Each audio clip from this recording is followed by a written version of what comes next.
Fiancé, huling-huli sa akto. Yan ang ating pag-usapan for today's video.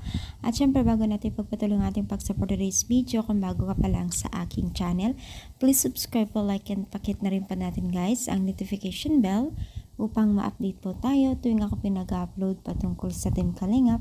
And please support po natin ang buong Team Kalingap, lalong-lalo na po kila Kalingap Rab at Kuya Bal. So for today's video nga po ay pag-uusapan po natin ang isa sa mga beneficiaries po ng Team Kalingap na itong si Fiancé. So during hinahanap nga po ni Kalingap Edu itong si Fiancé, ay nakita niya itong si Fiancé na sa tabi at talagang nag-re-review para ito ay audition, di ba?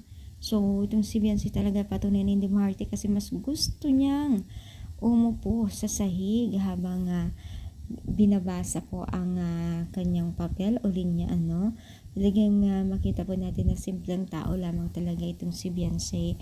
At syempre maraming natuwa dyan sa kanyang naging aura dyan na tila hindi naman daw po kumbaga hindi siya pa rin nagbabago bilang siya, no?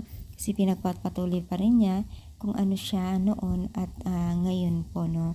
Kasi alam naman natin si Fiancé ay may bahay na rin po, no? Itong si Fiancé na talaga naman pong maraming humahanga si Team Kalingap sa kanilang pagtulong po sa beneficiaries na ito. At syempre, kasama na po dyan sa mga sponsor, hindi naman po mabubuo yan kung hindi po tumutulong din po ang sponsor. Kaya sana ipagpatuloy pa rin po ang mga sponsor, viewers po ang pagsuporta sa Team Kalingap, no?